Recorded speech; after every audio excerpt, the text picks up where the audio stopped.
nosotros justo estábamos hablando hace unos momentos de que hay un problema grave sobre las enfermedades que no se han tratado, ¿no? Es decir, enfermedades que se han quedado de lado por atender el COVID y hay hipertensos, diabéticos, operaciones que en realidad no han sido atendidas y hay un embalse. Ustedes han hecho una investigación sobre esto, ¿no? Sobre cuánto se ha incrementado las muertes por causa diferente al COVID. Precisamente, Karina, como mencionas, cuando llega la pandemia nos genera estrés en nuestro sistema de salud que ya venía deteriorado, desintegrado, con falta de presupuesto, falta de recursos. Llega la pandemia y genera muertes directamente por temas COVID, pero también reduce atenciones ambulatorias. Ello tiene efecto sobre la continuidad de tratamientos y sobre los diagnósticos de pacientes no COVID, específicamente sobre pacientes crónicos, ¿no? Entonces están, por ejemplo, como mencionabas, los hipertensos o diabéticos, pero también están temas incluso más complicados, más complejos, como pacientes oncológicos o pacientes con enfermedades raras y huérfanas, que es un grupo del que se habla poco, porque son enfermedades que son muy difíciles de entender, pero es un grupo bastante amplio y donde el 75% son niños, según la Federación de Pacientes. Claro, aquí está la esclerosis múltiple. Hay unas enfermedades bastante costosas, raras y difíciles de mantener, y encima con estas restricciones que hay en los hospitales y para algunas clínicas cerraron todos sus consultorios, incluso para convertirse pues en clínicas COVID. Pero ustedes tienen números, es decir, ¿cuántas muertes fuera de las muertes por COVID se han presentado en exceso en esta pandemia? Lo que hemos visto, según la data oficial que se publica en el FINADET, es que en esta base de datos se puede separar la mortalidad por causa de muerte. Y hemos visto que hay un exceso de muerte efectivamente por COVID. Hay otro exceso de muerte cuya muerte es desconocida y se sospecha que puede ser COVID. Y hay otro grupo de personas entre el periodo de marzo a fin de agosto de este año que han muerto de manera adicional por otros temas. Esta cantidad de gente suman casi 11.000 personas en este periodo de tiempo. 11.000 personas, más de lo que normalmente mueren. Exactamente, entonces estamos hablando, y de esos 11.000, 10.000 son crónicos, ¿no? Estamos hablando que si en el 2019, más o menos, hubo alrededor de 20.000 muertos por temas de enfermedades crónicas, por enfermedades no transmisibles, en ese lapso de tiempo, en este año han habido casi 30.000 muertes por las mismas afecciones. ¿Y cuáles son esas enfermedades crónicas donde ha habido más incidencia? En realidad se reparten dependiendo de cómo se repartían antes, ¿no?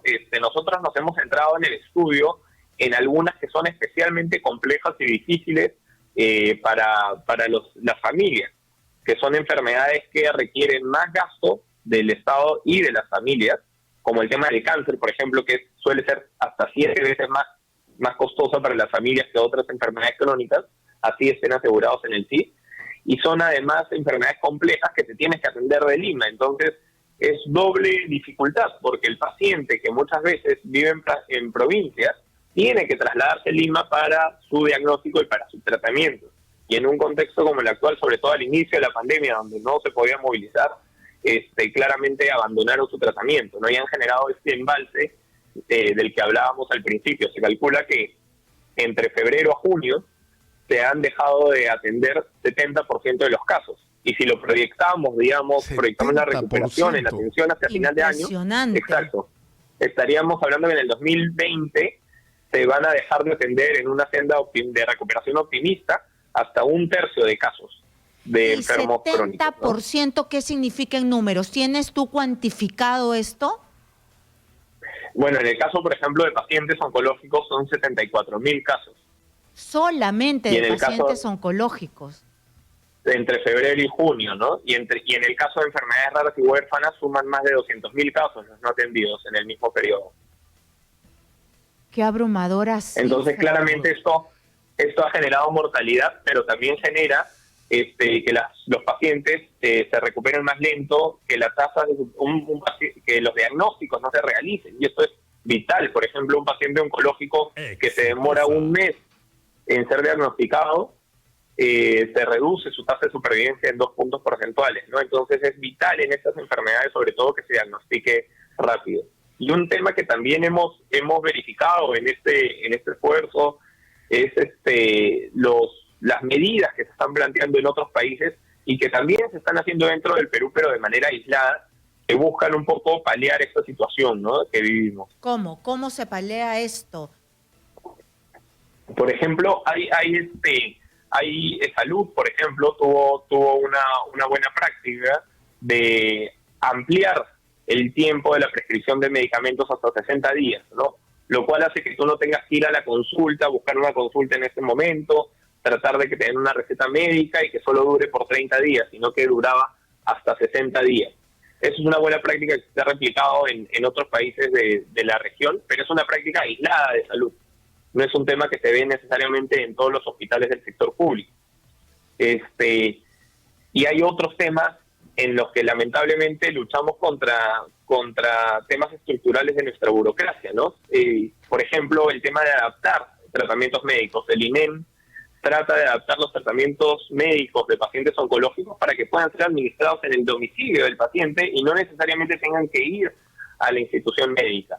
Sin embargo, hay medicamentos innovadores que permiten ese tipo de acercamiento al paciente, pero que no se comercializan en el Perú por temas burocráticos, ¿no? A veces el registro sanitario de un producto oncológico solo el registro sanitario, ojo, que se comercializa en el Perú, puede demorar hasta 7 años más que en países como Estados Unidos o Europa. ¡Qué tragedia! Nuestra burocracia. Bueno, ha quedado clarísimo la investigación que ustedes han hecho. Muchas gracias a Miguel Figalo, director de proyectos del área de consultoría económica de apoyo. Gracias. Muchas gracias por atendernos. Muy buenos días. Me pongo a pensar en todas esas personas que habrán muerto sin tratamiento, ¿no?